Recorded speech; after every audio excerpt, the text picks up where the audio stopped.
আমরা আজকে যেখানে দাঁড়িয়ে আছি এটি হচ্ছে সারিয়াকান্দি উপজেলা স্বাস্থ্য কমপ্লেক্স।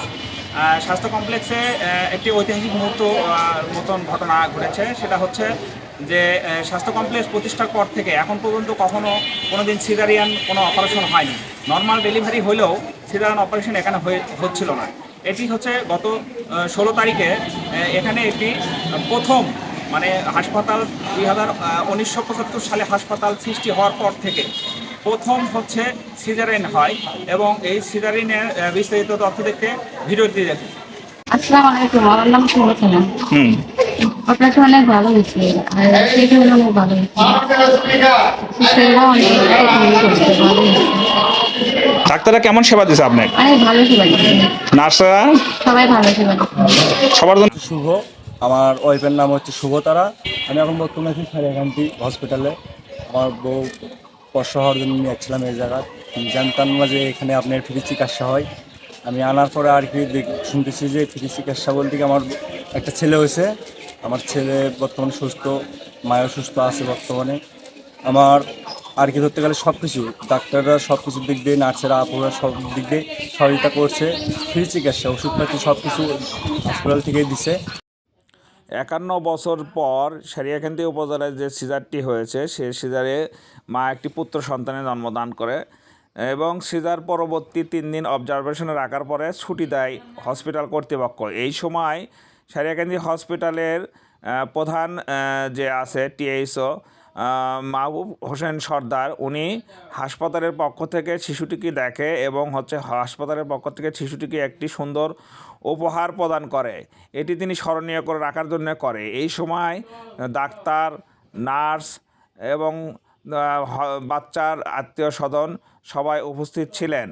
উনি সবার ওইকে বলেন বাচ্চাটিকে দেখে রাখবেন এবং বাচ্চাটির জন্য উনি দোয়া করেন এবং বাচ্চা সহ বাচ্চার আত্মীয় স্বজন তার কাছ থেকে গিফটটি গ্রহণ করে বাড়ির উদ্দেশ্যে চলে যায়। ডাক্তার তাসলিমা আবিদ শাপলা, এখানে জুনিয়র কনসালটেন্ট হিসেবে কর্মরত আছি গত 3 বছর হলো এবং রিসেন্টলি আমার প্রমোশন হয়েছে। আমি এখন অ্যাসিস্ট্যান্ট প্রফেসর গাইনিয়ান অফসে ইনসিটো হিসেবে পদায়ন না হওয়ার কারণে এখানে এখনও কাজ করছি।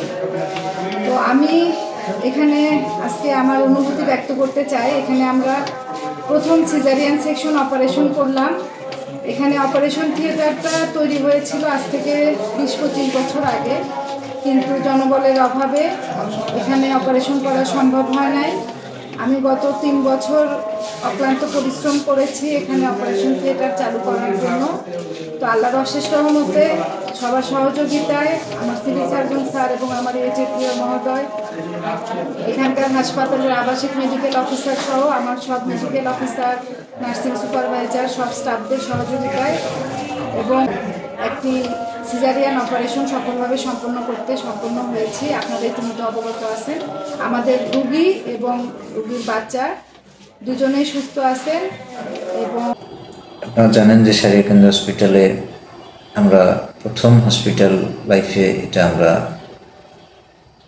একটা সিজারিয়ান সেকশন অপারেশন করতে সক্ষম হয়েছি, যেখানে আমাদের এখানে গাইনি কনসালটেন্টও পদায়ন ছিল না, কিছুদিন হলো পদায়ন হয়েছে এবং তারপরে আমরা অ্যানেস্থেটিস্ট না থাকার কারণে কোনোভাবে অপারেশন চালু করতে পারি নাই। অপারেশন এখন সিভিল সার্জন স্যারের সার্বিক তত্ত্বাবধানে একজন অ্যানেস্থেটিস্ট সাময়িকভাবে কাজ করতেছে, যার জন্য আমরা প্রথম অপারেশন গত কয়েকদিন আগে একটা সিজারিয়ান সেকশন অপারেশন করতে পারছি। এ ধারা অব্যাহত থাকবে ইনশাল্লাহ। আর হসপিটালে একটা ডিজিটাল এক্সরে পাইলে আমাদের যেহেতু ইসিজি, আল্ট্রাসোনোগ্রাম এগুলো সব চালু আছে, হসপিটালের পূর্ণাঙ্গ সেবা চালু করা সম্ভব হবে। হসপিটালে রোগীর চাপ অনেক বেশি থাকে সারিয়াকান্দি হসপিটালে, সেক্ষেত্রে এটাকে বেড সংখ্যা যদি উন্নীত করা যায়, 100 শয্যা করা যায়, তাহলে এখানকার লোকজনের জন্য বা অত্র সারিয়াকান্দিবাসীর জন্য এটা আরও ভালো হবে আমার আশাবাদ ব্যক্ত রাখি।